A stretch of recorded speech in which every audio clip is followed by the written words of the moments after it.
Hello friends, आपका स्वागत है हमारे चैनल पर। मेरा नाम है ध्रुव और आप देख रहे हैं द लर्नर्स कम्युनिटी। आज की वीडियो में हम बात करेंगे फिफ्थ सेमेस्टर की एक सब्जेक्ट के बारे में जो कि है पॉलिटिकल साइंस सब्जेक्ट का, और सब्जेक्ट का नाम है योर लॉस योर राइट्स। ठीक है, इस सब्जेक्ट के क्वेश्चन पेपर के बारे में बात करेंगे। BA program political science fifth semester का ये आपका सब्जेक्ट है। क्वेश्चन पेपर है आपके प्रीवियस ईयर 2022 का, मतलब 2022 और 23 के सेशन के लिए।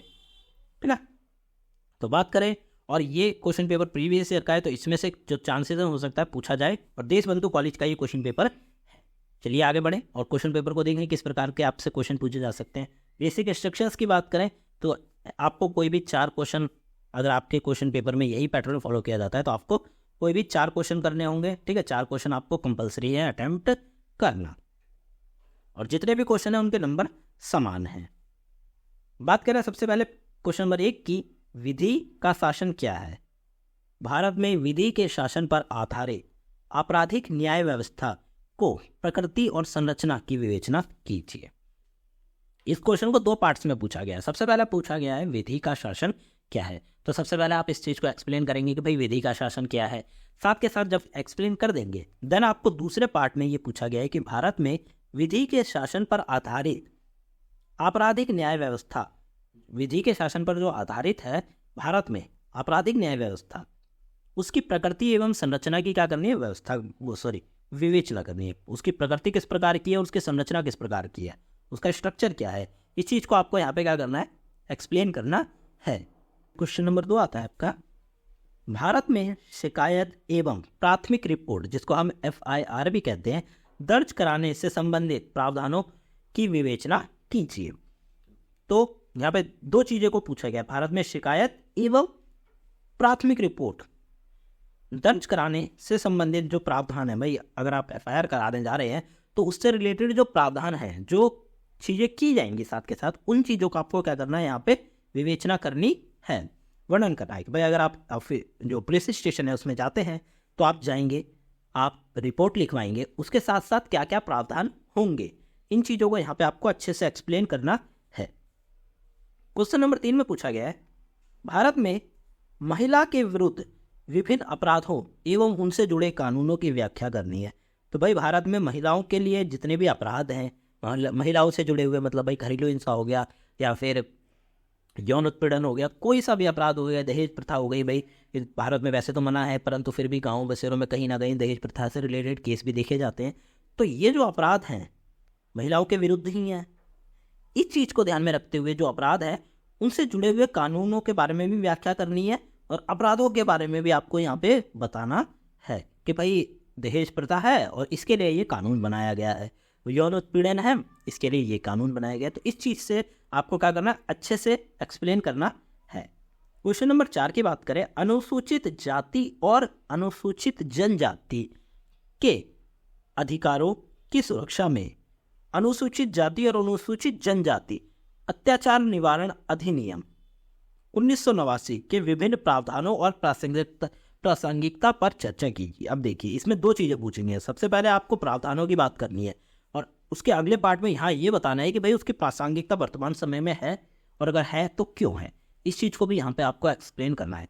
तो यहाँ पे दो जाति का है, तो या 2 चीजों के बारे में बोलेगा भाई कि अनुसूचित जाति और जनजाति से रिलेटेड जो उनके अधिकारों की सुरक्षा करने के लिए जो अधिनियम बनाए गए हैं, जो उनको अधिकार प्रदान किए गए हैं सरकार द्वारा, ठीक है, उनके प्रावधान क्या हैं, विभिन्न जो 1989 के विभिन्न प्रावधानों के बारे में बताना है, और उसकी प्रासंगिकता के बारे में भी यहाँ पे आपको वर्णन करना है कि भाई वर्तमान समय में आपने भी देखा होगा गांव बसेरों में हो सकता है या फिर किसी बिगड़ एरिया में कि भाई अनुसूचित जाति जनजाति का बहुत ज़्यादा भेदभाव देखा गया है। ठीक है, तो उनको जो अधिकार प्राप्त है वर्तमान समय में, या 1989 में जो प्रावधान लाया गया था उसकी प्रासंगिकता वर्तमान समय में भी कितनी है, और उस समय जब लाया गया था तो क्या क्या प्रावधान उसके लिए किए गए। न्यूनतम मजदूरी से आप क्या समझते हैं?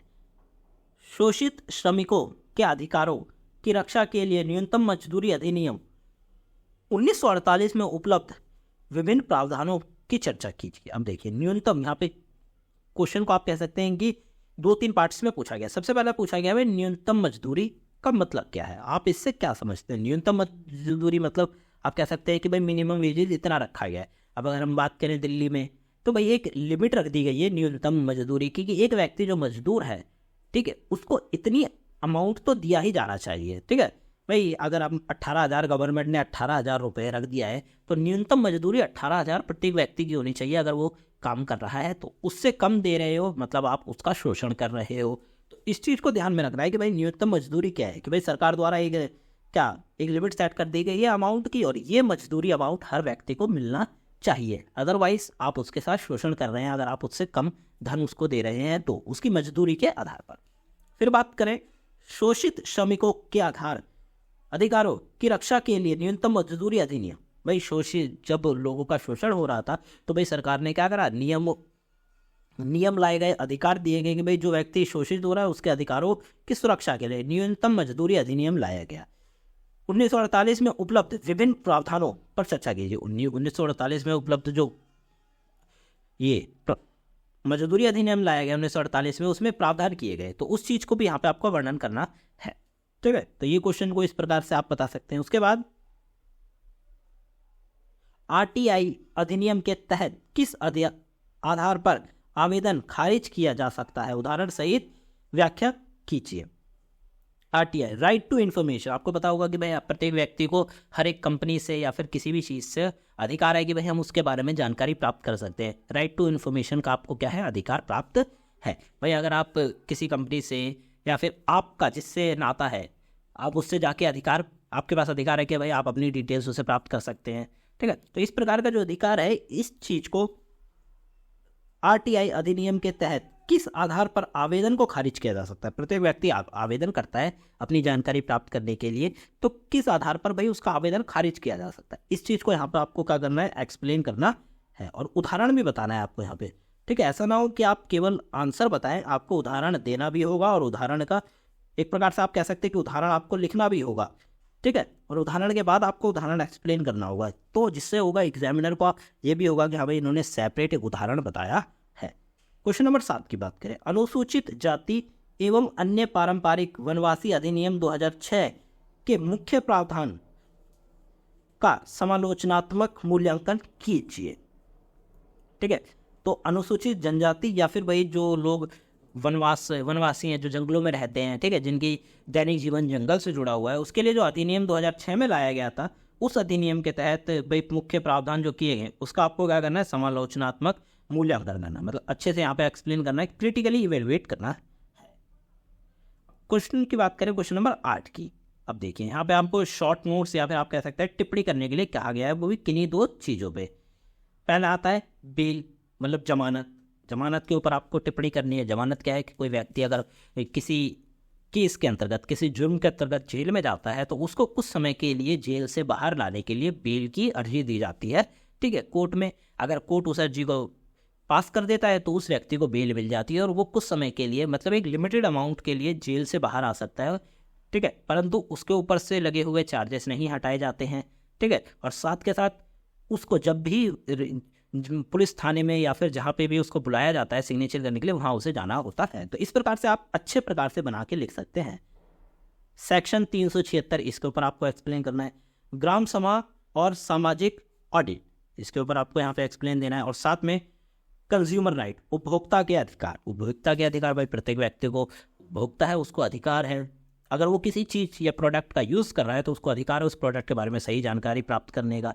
ठीक है, और भी अगर उसके साथ कंपनी कोई घाटा कर रही है तो उसके पास अधिकार है कि वो उस कंपनी पे किसी भी प्रकार का भाई केस कर सकता है। तो इस प्रकार से आपको क्या करना है, उपभोक्ता के अधिकार को पढ़ लेना है अपने पेपर से पहले, तो आप अच्छे से आंसर लिख पाएंगे।